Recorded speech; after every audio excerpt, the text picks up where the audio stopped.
Happy Valentine's Day, everyone. Well, here we go. I know you've been waiting for me to get into this one. Quite a rare Hiwatt. Hiwatt? Yeah, Hiwatt. Sorry. Yeah, the PA100, a 6-channel, 100-watt output, which I found in the 1974 Hiwatt brochure. No, 1978. Sorry, 1978. There it is. Following public demand, Hiwatt have reintroduced their classic 100 and 200 watt 6-channel PA amplifiers. Unique all-valve tone and output circuits enable the vocalist to enhance his or her voice with natural second harmonics. That'll be interesting to check on the analyzer, won't it? These amplifiers are provided with the facility to connect external reverb units, such as an echo or reverb.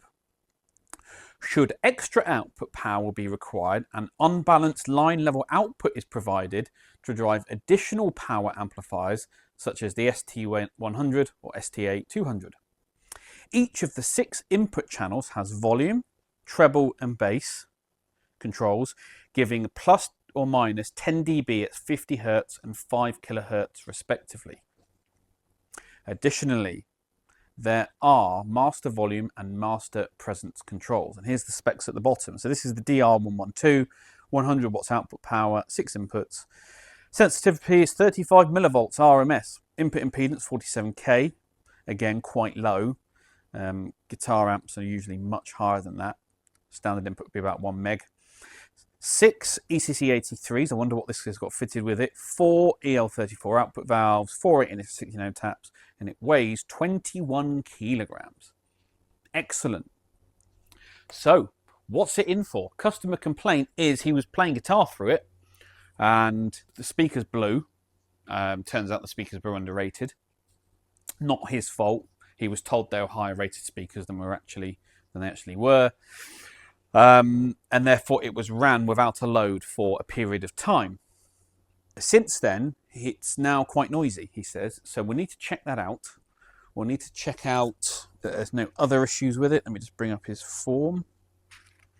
It says, yeah, ran without a load, seems okay, but has noise, hum and buzz. Wow, okay, so let's give this thing a full check out and inspection. I don't know where this video is going to go. We might get it fixed in one video. We might just end up just doing a basic checkout and whatnot. So yeah, here's your 6 channels. Look, 1, 2, 3, 4, 5, and 6. Be really keen to see the back side of this panel to see how they've configured that. Got your in and out for your echo unit, so essentially an effects loop. Input or output for a slave, sorry. Master presence, master volume, dual light, standby, and on-off switch. Spin it round. So it's still got the bulb in. So I need to talk to the customer about what he wants me to do with that. But he has at least resheathed this, so at least the wires aren't fully exposed. But yeah, still no good. 2 fuses on the back, voltage selector. There's your Bolgin. This one is serial number 8323, DR112 PA model. And we've got a 4, 8 and 16 ohm and a 100 volt line output as well for driving other units. Really, really cool. So, no feet on this thing. I don't know where they've gone. Yep, no feet. Let's buzz this back panel off, have a look inside.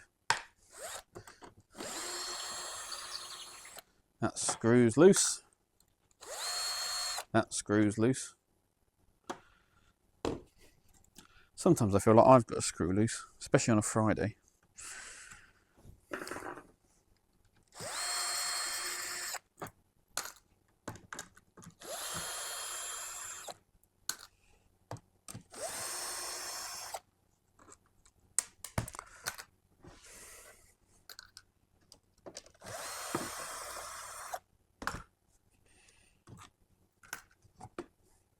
Okay, cool. So immediately I can see we've got a set of Svetlana Winged Seas. Come on, out you come. Very, very nice. I always like those. I think they're great. What can we see in here? Not much. Partridges, of course. Get the chassis out and we'll do a full chassis inspection. I have never known a screw to be so tight. That is ridiculous. It's already slightly chewed up, so somebody's had a go at this before, but that...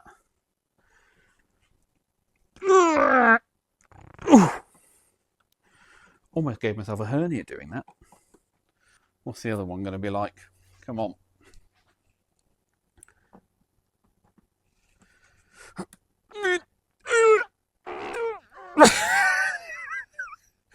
Gee. There we go. Oh. Who's put these in? That's ridiculous. That is crazy. We should have got the torque wrench out and measured how tight they are. What the breakaway torque is.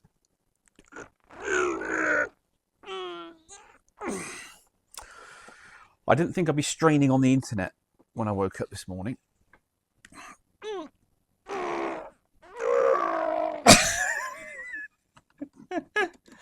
Oh, what on earth? Right, anyway, we've won.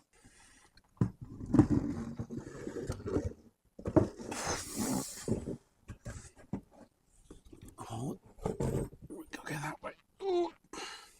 That is much heavier than a DR103. Much heavier. Okay. Let's bring you in.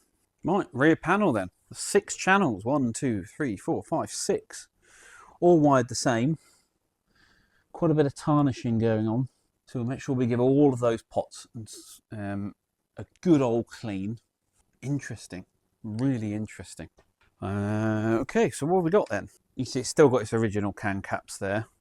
When we flip it over, we'll check their condition. But over in, we'll call this V1. I haven't checked the layout yet. Nice white print Mullard ECC 83 in V2. Another white print Mullard ECC 83 in V3. A Brimar, hopefully it's an ECC 83 in V4. Yet another Brimar. V5, a Mullard ECC 81. Well, we know that's not correct. Should be 83s across the board. And finally, in V6, an ECC 83 Brimar. Okay, so we'll pop all those back in the order that they came out, and then we need to move them around. I know the customer has a lot of vintage valves, so we won't need to sell him any because he'll have them. Now he does use this for guitar. It'll be really interesting to see what this thing sounds like. Okay, I'm going to flip it over. Bear with me. Here we go then. Okay, pretty standard Hiwatt style build and layout. I do see signs that somebody's been in here before and has changed some components or touched some solder joints and things like that, which again is not unusual. At least it means somebody's been trying to look after it.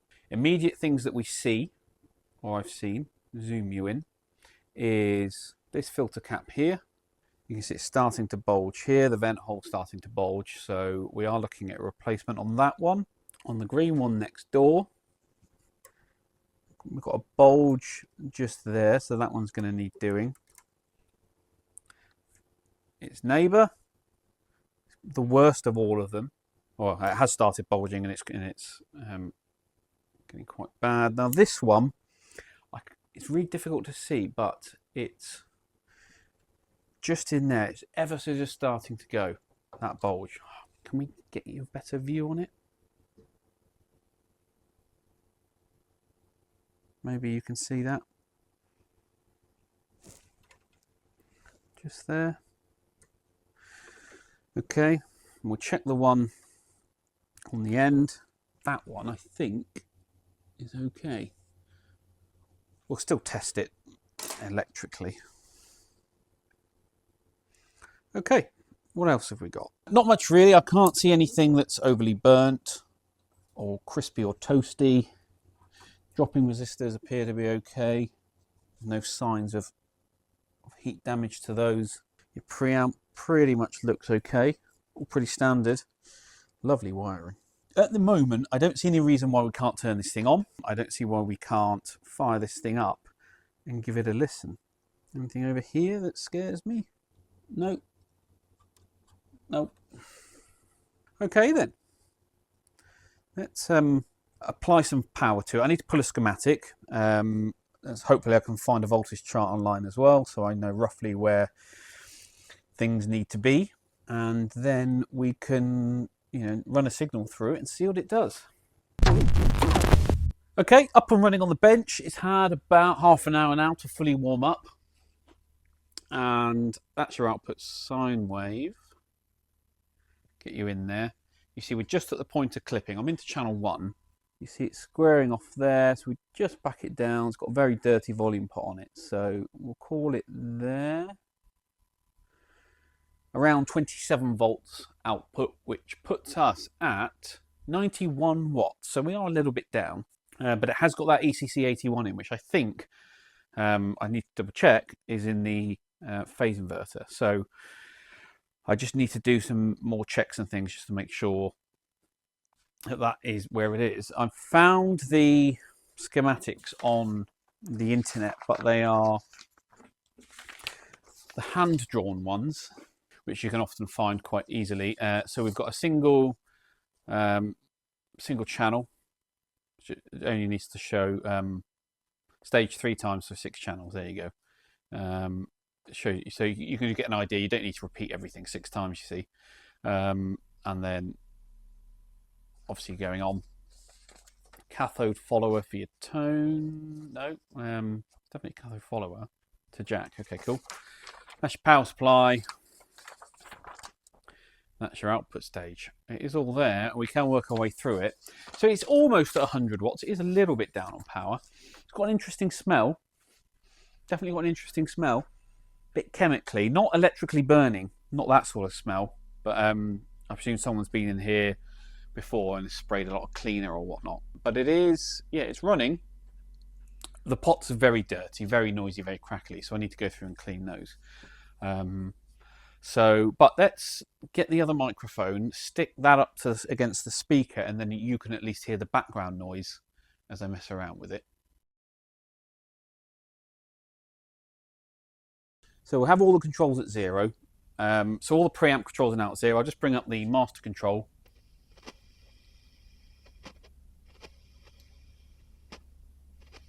Little bit of crackling.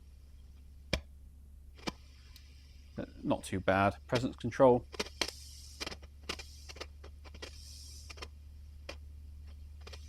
Again, not too bad. Does need sorting out. Channel 1. Volume control.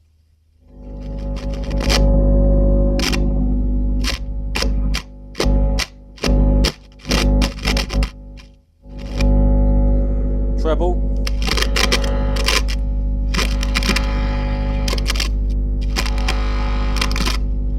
Bass.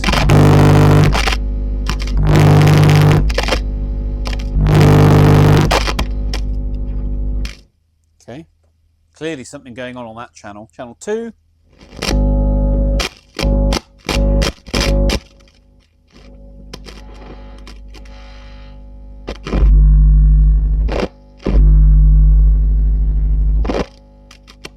Same on that channel.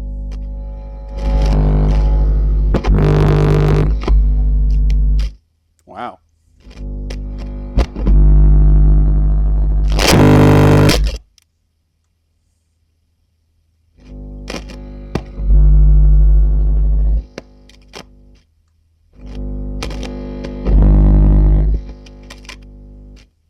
Okay, so we've definitely got an issue, but if it's affecting all 6 channels, then you might argue that the problem must be downstream of all of those channels. So that's probably where we need to focus our... I'll tell you what we do. We'll look at it on the scope. We'll look at those noises on the scope. There it is. Oh, yeah. Woo!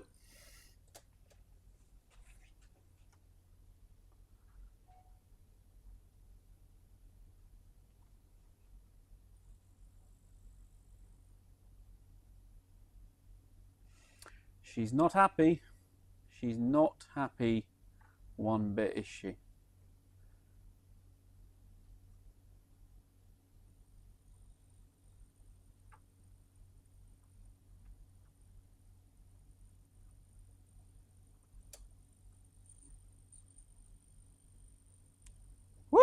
Look at that one. Haven't seen that one since the 90s. Right, okay. Let's turn you off before you kill yourself. She's not a healthy bunny. Okay. Switch it off. Wow, there you go then. So a very unhealthy Hiwatt. I'm going to go back to the customer, tell him my original discoveries. Obviously, I'm going to recommend it gets a recap.